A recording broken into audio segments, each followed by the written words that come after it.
నా జీవితంలోకి రాబోతున్నాడు, వాడి కోసం ఎదురు చూస్తున్నాడు అబ్రహాం. దేవునికి స్తోత్రం కలుగాక. అబ్రహాం దానికోసం ముందుకు వెళ్తున్నాడు. కానీ మధ్యలో చాలా శోధనలు, చాలా ఆటంకాలు, చాలా శ్రమలు, యుద్ధాలు కూడా వచ్చినాయి. అయినా కానీ గురి వైపే అబ్రహాం పరిగెత్తాడు. విత్ విజన్, ఒక ప్రత్యేకమైనటువంటి ఆలోచనతో. దేవుడు మాట చొప్పు ఇంకోటి లేదు. దేవుడు ఎటు వెళ్ళమంటే అటు వెళ్తాను. నా కుమారుడు పుడతాడు, దేవుడు తప్పనిసరిగా మాట నెరవేరుస్తాడని ఆయన ఏం చేశాడట? దాన్ని విశ్వసించి ఆయన ముందుకు వెళ్ళాడు. దేవునికి స్తోత్రం కలగాక. అప్పుడు తప్పనిసరిగా ఆయన విశ్వాసం ఆయన్ని నీతిమంతుడుగా చేసిందట. ఆయన విశ్వాసము ఏం చేసింది? ఆయన్ని నీతిమంతుడిగా ఎంచబడ్డాడు. ఆదికాండం 15:16 చూస్తే, అతడు యెహోవాను నమ్మెను. ఆయన అంటే యెహోవా, అది అతనికి నీతిగా ఎంచెను. స్తోత్రం.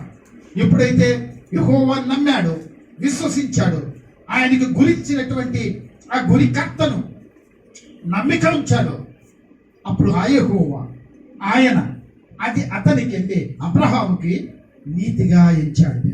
ఆయన నీతి పనులు చేశాడు. ఇప్పుడు క్రీస్తును నమ్మడం ద్వారా, క్రీస్తును విశ్వసించడం ద్వారా దేవుడు మనకు కూడా ఒక బహుమానం ఇస్తూ ఉన్నాడు. అబ్రహాముకి ఇస్సాకును ఇచ్చినట్లు, ఇశ్రాయేలులకు పాలస్తీనాని ఇచ్చినట్లు, పాలు తేనె ప్రవహించు దేశాన్ని వారికి ఇచ్చినట్లు, మనకు కూడా ఒక దేశాన్ని ఆయన తయారు చేస్తూ ఉన్నాడు. దేవునికి స్తోత్రం. అది పరలోక రాజ్యం మన కోసం ఏర్పాటు చేస్తున్నాడు. ఇప్పుడు మన గురి అది. ఆ గురికి చేరడానికి మనకు ఒక విషయం కావాలి, మనకు ఒక ఆలోచన కావాలి, మనకు ఒక ప్రణాళిక ఉండాలి. దేవునికి స్తోత్రం. అబ్రహాం అటువైపు ప్రయాణం చేశాడు. అబ్రహాం కళ నెరవేరింది. అబ్రహాం దాన్ని రీచ్ అయ్యాడు. ఆయన అటు ఇటు తొలగకుండా ఆఖరి ఘట్టం తన కుమారుని కూడా బలివ్వడానికి ఆయన వెనుకాడలేదు. దేవునికి స్తోత్రం. హల్లెలూయా. ఆయన విశ్వాసంలో ముందుకు వెళ్ళాడు. అలాగే